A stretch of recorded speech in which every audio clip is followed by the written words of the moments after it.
नमस्कार विद्यार्थियों, आप सभी का आपके अपने YouTube चैनल आरपीएससी विद नवीन सैनी में स्वागत है। विद्यार्थियों, आज हम पढ़ेंगे अनुकूलित अनुक्रिया का सिद्धांत। अनुकूलित अनुक्रिया का सिद्धांत किसने दिया था? तो अनुकूलित अनुक्रिया का सिद्धांत दिया था इवान पेट्रोविच पावलोव ने, जिन्हें हम आईपी पावलोव भी बोलते हैं। ये रूस के निवासी थे, ठीक है, और शरीर क्रिया शास्त्री भी थे, ठीक है, और ये मिलिट्री हॉस्पिटल में डॉक्टर थे। और इनको यूरोपियन विद्वान भी बोलते हैं क्योंकि यूरोप कंट्री के थे ये। और पाचन क्रिया विशेषज्ञ भी, जो पाचन क्रिया विशेषज्ञ भी कहते हैं क्योंकि इन्होंने पाचन क्रिया पर क्या किया था, विशेष तौर से अध्ययन किया था। अब इनके सिद्धांत को अन्य किन किन नामों से जाना जाता है वो देख लेते हैं। इनके सिद्धांत को प्राचीन अनुबंध का सिद्धांत भी कहते हैं, परंपरागत अनुबंध का सिद्धांत भी कहते हैं, शास्त्रीय अनुबंधन का सिद्धांत भी कहते हैं, क्लासिकल थ्योरी भी कहा जाता है, संबंध प्रत्यावर्तन का सिद्धांत भी कहा जाता है, और अनुबंधित अनुक्रिया का सिद्धांत भी कहा जाता है। मतलब प्राचीन अनुबंध, ये इस सिद्धांत के क्या हैं, अन्य नाम है। अब देखिए, अब हम क्या करेंगे, अब इनके हम प्रयोग को समझेंगे कि इनका प्रयोग क्या है।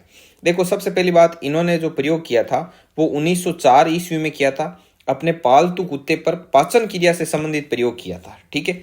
इनका उस समय कोई उद्देश्य नहीं था कि इस सिद्धांत का शिक्षा में प्रयोग करेंगे, शिक्षा में ऐसा पॉसिबल है, ऐसा कुछ नहीं। ये बस कुत्ते की पाचन क्रिया को देखना चाह रहे थे। और इसके प्रयोग के कारण उन्हें 1904 ईस्वी में चिकित्सा के क्षेत्र में जो रूस का पहला नोबेल पुरस्कार मिला था इनको, ठीक है। तो नोबेल पुरस्कार विजेता भी हैं ये। और यह अनुकूलित अनुक्रिया सिद्धांत के प्रतिपादक इवान पेट्रोविच पावलोव रूस के नागरिक हैं, जो 1904 ईस्वी में इन्हें रूस का पहला नोबेल पुरस्कार मिला, ठीक है। और इनका जो सिद्धांत था उसको शिक्षा के क्षेत्र में स्थापित करने का श्रेय जाता है लेस्टर एंडरसन को, ठीक है। लेस्टर एंडरसन को श्रेय जाता है इनके सिद्धांत को शिक्षा के क्षेत्र में स्थापित करने का। अब देखिए, अब आपको कोई भी पूछ सकता है ऐसे कि भाई ऐसे कौन से मनोवैज्ञानिक हैं जो नोबेल पुरस्कार विजेता हैं वगैरह वगैरह। अब इनके सिद्धांत को हम पढ़ेंगे कि इन्होंने प्रयोग कैसे किया। तो इसके लिए एक पेज पर आ जाइए। देखो, इन्होंने क्या किया था, ऐसे एक कुत्ते को बांधा, स्टैंड में लगाया, और देखो सामने ये मिरर लगाया हुआ है, और ऐसे यहाँ पर भोजन डालेंगे इसमें, और ये कुत्ते के गले में लार डाली हुई, ये नली डाली हुई है, इससे ये लार वाला सिस्टम है, यहाँ पर लार एकत्रित करते हैं, लार का मापन करते हैं। अब इन्होंने क्या किया था वो सुनिए आप। इन्होंने सबसे पहले क्या किया, कुत्ते के सामने भोजन रखा, मतलब अनकंडीशनल स्टूमुलस। सबसे पहले मैं बता देता हूं कि ये क्या क्या है। अनकंडीशनल स्टूमुलस का मतलब होता है, स्टूमुलस इसका मतलब होता है अनानुबंधित उद्दीपक। अनानुबंधित उद्दीपक, ठीक है। अनकंडीशनल स्टूमुलस उद्दीपक जो कि है आपका भोजन, ठीक है। भोजन है वो अनकंडीशनल स्टिमुलस है। और यूसीआर अनकंडीशनल जो रेस्पॉन्स है, मतलब अनानुबंधित अनुक्रिया है, वो है आपके लार अनुक्रिया, मतलब ये किसी पर डिपेंड नहीं होने चाहिए। तो ये है आपके, ये लार आ गई, ठीक है। अब क्या होगा, इसमें कंडीशनड स्टिमुलस क्या है, ये है मतलब अनुबंधित उद्दीपक। अनुबंधित का मतलब जो नेचुरल नहीं है, अनुबंधित उद्दीपक ये है आपका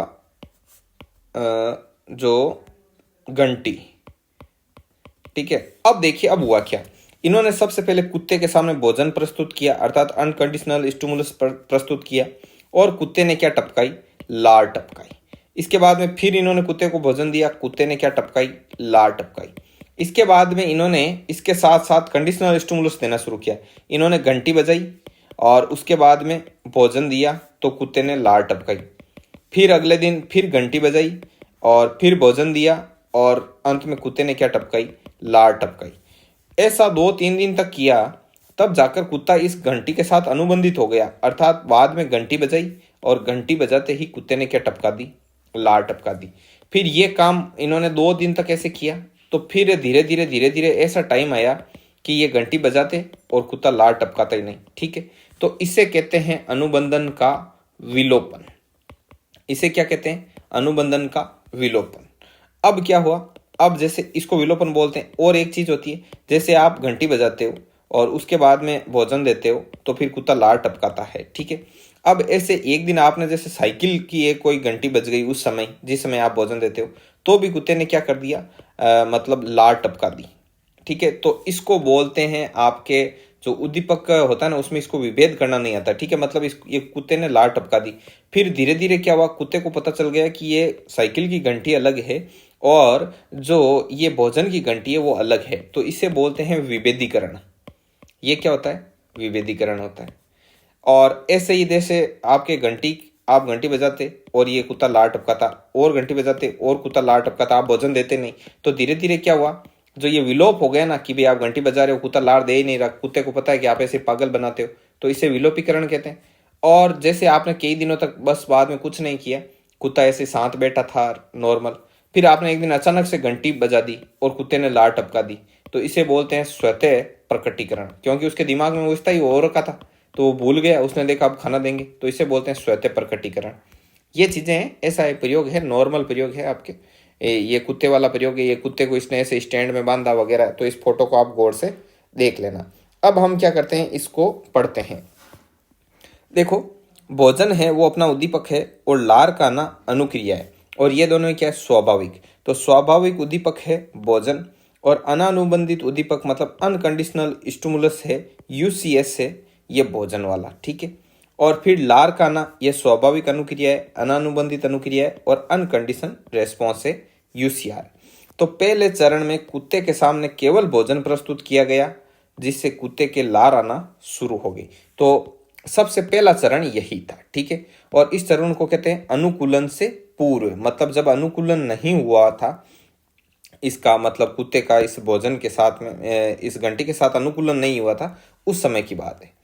तो अब होगा अनुकूलन। अनुकूलन पैदा होने के दौरान क्या हुआ कि जब अस्वाभाविक उद्दीपक, मतलब जो घंटी थी वो घंटी बजाई, फिर भोजन दिया स्वाभाविक उद्दीपक, तो लार का आना क्या है, स्वाभाविक अनुक्रिया है, अर्थात घंटी की आवाज प्लस भोजन, लार का आना, ठीक है। तो सीएस, यूसीएस और यूसीआर। अस्वाभाविक उद्दीपक अर्थात घंटी और स्वाभाविक उद्दीपक अर्थात भोजन के मध्य अधिकतम कितना अंतर रखा जाता है, 5 सेकंड का अंतर रखा जाता है, ठीक है। अब क्या हुआ, ऐसे करते करते अब कुत्ता क्या हुआ, उस घंटी के साथ अनुबंधित हो गया, मतलब जुड़ गया है। अब क्या हुआ, अब अनुकूलन के बाद में क्या हुआ, अनुकूलन होने के बाद घंटी के साथ अनुकूलन हो गया। अब क्या होता है, जैसे ही घंटी की आवाज अस्वाभाविक उद्दीपक प्रस्तुत किया जाता है, कुत्ता लार टपकाता है, इसे कहते हैं अस्वाभाविक अनुक्रिया। मतलब जब किसी प्राणी को अस्वाभाविक उद्दीपक के साथ अनुकूलित कर दिया जाता है, तो उस प्राणी पर उसका प्रभाव है, वो अस्वाभाविक उद्दीपक का प्रभाव स्वाभाविक उद्दीपक की तरह आना लगता है। मतलब जैसे अनुकूलन होने के बाद क्या हुआ, अस्वाभाविक उद्दीपक घंटी है, उस घंटी का प्रभाव भी कैसे आ रहा है, उस घंटी का प्रभाव भी ऐसे आ रहा है जैसे वो क्या हो, भोजन हो, अर्थात स्वाभाविक उद्दीपक हो, ठीक है। तो पावलोव ने अपने प्रयोग के बाद निष्कर्ष प्रदान किया कि जब भी किसी अस्वाभाविक उद्दीपक,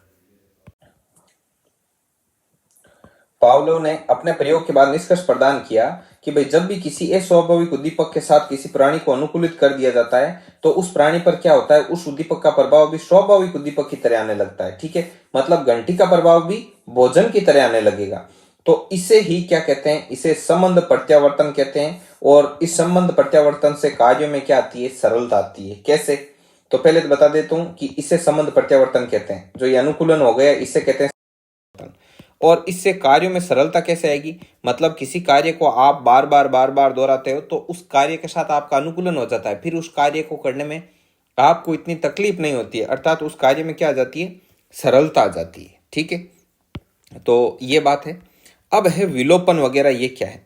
विलोपन का मतलब होता है कि जब एक बार अनुकूलन के बाद यदि प्राणी को बार बार अस्वाभाविक उद्दीपक ही प्रस्तुत किया जाता है, मतलब अनुकूलन हो गया कि भाई घंटी बजाने पर यह लार टपका देगा, तो अब यदि प्राणी को बार बार हम अस्वाभाविक उद्दीपक अर्थात घंटी घंटी बजाएं, तो क्या होगा, तो एक दिन अनुकूलन का विलोप हो जाएगा, अर्थात ये लार देना क्या कर देगा, बंद कर देगा, ठीक है। और प्राणी अनुकूलित अनुक्रिया करना क्या कर देता है, बंद कर देता है। और इसे ही क्या कहते हैं, इसे ही विलोपन कहते हैं। इसे क्या कहते हैं, इसे विलोपन कहते हैं। सामान्यीकरण, सामान्यीकरण क्या है कि कभी कभी क्या होता है, अनुकूलित उद्दीपक के समान अन्य उद्दीपक के होने पर उसका प्रभाव भी अनुकूलित उद्दीपक के समान आने लगता है, तो ये सामान्यीकरण कहलाता है। कैसे, जैसे आप रोज घंटी बजाते हो और उसके बाद में कुत्ते को भोजन देते हो, तो कुत्ता क्या टपकाता है, लार टपकाता है। अब धीरे धीरे घंटी की जगह क्या हुआ, आप घंटी बजाते हो और उसी समय किसी बच्चे ने साइकिल की घंटी बजा दी, और उसी कारण कुत्ते ने क्या टपका दी, लार टपका दी। अर्थात कभी कभी अनुकूलित उद्दीपक अर्थात जो घंटी थी, घंटी के साथ अन्य उद्दीपक के होने पर उसका प्रभाव भी उस घंटी की तरह या भोजन वाली घंटी की तरह ही समान आने लग जाता है, तो यही क्या कहलाता है? सामान्यीकरण कहलाता है। अब आगे देखो, आगे स्व प्रकटीकरण क्या है? तो देखो ये लिखा हुआ है मेरा यहाँ पे कि भाई घंटी को अनुबंधित उद्दीपक, इसको अनुकूलित उद्दीपक भी कहते हैं, अनुबंधन को अनुकूलित या अनुकूलन भी कहते हैं। तो ये मैं जब चीजें सीखता था नई नई तो उनको ऐसे लिख लेता था आजू बाजू में आसपास, आप भी लिख लिया करो। अब देखो स्व प्रकटीकरण, जब विलोपन के बाद, अर्थात आपने घंटी घंटी बजाई तो कुत्ते ने लार देना बंद कर दी, अब विलोपन हो चुका है, आप घंटी की चाहे ढेर सारी घंटी बजाओ, कुत्ता लार दे ही नहीं रहा है, लेकिन अकस्मात स्वाभाविक उद्दीपक पुनः प्रस्तुत कर दिया जाता है, अचानक से आप स्वाभाविक उद्दीपक प्रस्तुत करते हो, तो ऐसी स्थिति में अनुकूलन से संबंधित क्रिया पुनः प्रकट हो जाती है, इसे स्व प्रकटीकरण कहते हैं। अर्थात मतलब आपने घंटी बजाते, रोज रोज भोजन नहीं देते तो कुत्ते ने लार टपकाना बंद कर दी, फिर आप क्या करते, फिर आप नॉर्मल उसको भोजन देते रहो, आप भोजन दोगे कुत्ता खा लेगा नॉर्मल, फिर आप एक दिन ऐसा करो भोजन मत दो और अचानक घंटी बजा दो, तो भी कुत्ता क्या टपका देगा? लार टपका देगा। इसे बोलते हैं स्व प्रकटीकरण।